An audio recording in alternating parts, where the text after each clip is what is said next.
all you need to know, the Bloomberg Quint podcast that prepares you for the day's business. Good morning. You're listening to the daily morning update from Bloomberg Quint, and I'm Alex Matthew. Today is 9/11. Here's the top news as of this morning. U.S. National Security Advisor John Bolton has been fired. President Donald Trump tweeted that he had fired Bolton after disagreeing strongly with many of his positions and that he would announce a successor next week. Only minutes later, Bolton contradicted the president on Twitter, saying that he had offered to resign on Monday night and that Trump had deferred the decision. If you're wondering why this is significant, it's because John Bolton was known for his hardline approach to all of the countries that the US is currently having spats with. And that includes Iran, North Korea, China and Venezuela, or specifically Venezuelan President Nicolas Maduro. Back home, Finance Minister Nirmala Sitharaman spoke to reporters yesterday and said that the slowdown in auto sales was not just because of a higher tax, but due to several reasons, including the change in people's mindset, who now prefer cab aggregators like Ola, Uber, and public transportation. The finance minister also said that the automotive sector had had its good time till about 2 years back and that it had been affected by the transition to Bharat Stage 6 emission norms and a higher registration fee. In top corporate news, Yes Bank on Tuesday termed as speculative in nature separate news reports on potential stake sale by the bank and its co-founder Rana Kapoor. Reuters quoted Yes Bank CEO Ravneet Gill as saying that the bank was close to securing a deal to sell a minority stake to a global technology company to help boost the bank's capital. The Press Trust of India, citing unnamed sources, said that former CEO Kapoor and his family are in preliminary talks to sell their entire stake in Yes Bank to Paytm. According to the Reuters report, Gill said that the stake sale was initially likely to be less than 10%, but it could rise, describing the buyer as one of the world's top 3 technology companies that had not previously invested in the bank. He didn't name the company though. Moody's Investors Service has said that the Reserve Bank of India's mandate to link new floating loans to external benchmarks will limit banks' flexibility in managing interest rate risk. It said that the new rules delay the ability of banks to reflect changes in funding costs of their lending rates since they will be linked to an external benchmark.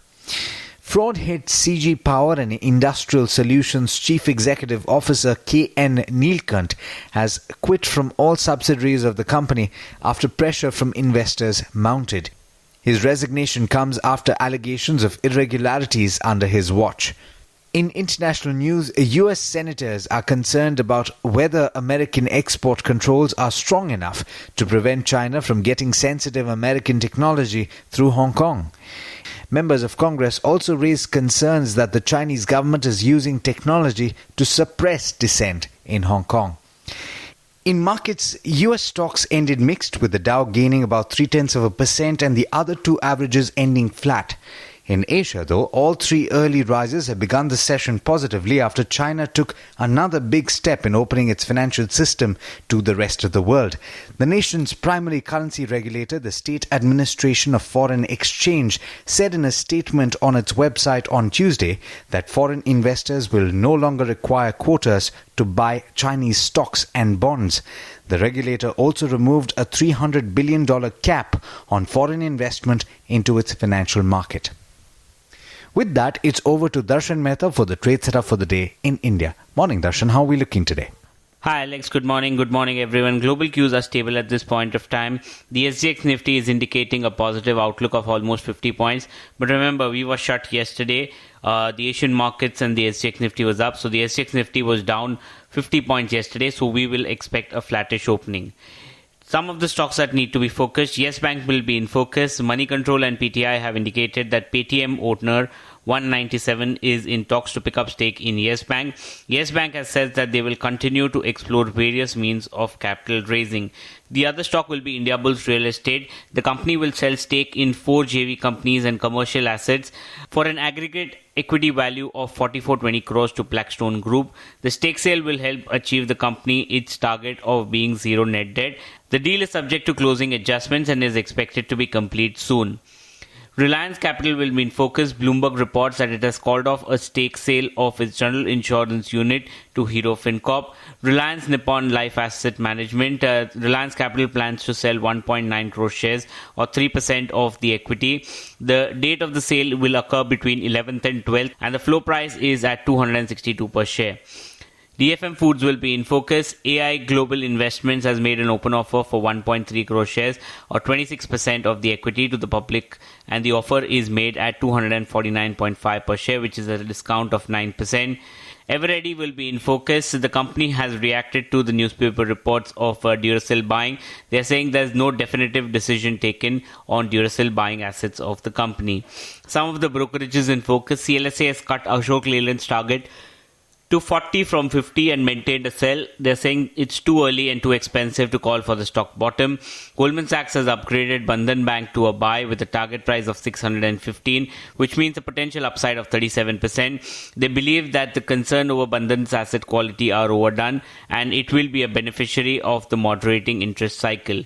And Credit Suisse has downgraded India to a market weight. Korea is no longer doing worse than India is something that they say, and they've upgraded Korea to an overweight. There's a 2-step fall for India from number 6 to number 8 on the scorecard, but they still believe that the global monetary easing will help India more than most of the Asian markets. But there's much more you need to know before trade actually starts. For that, log on to our website bloombergquint.com and click on the All You Need to Know tab and you will be prepared for morning trade. Thanks, Darshan. Well, that's all we have for you on this podcast, but there's a lot more on the website bloombergquint.com, so do check that out. This is Alex Matthews signing off. Have a great day. I hope you enjoyed listening to All You Need to Know. Did you know that you can listen to the show on the IVM Podcast app? On the IVM Podcast app, along with this, we have a number of other shows which you think you'll enjoy. Listen to Cyrus Says with Cyrus Brocha as the host. Listen to Paisa Vaisa with Anupam Gupta.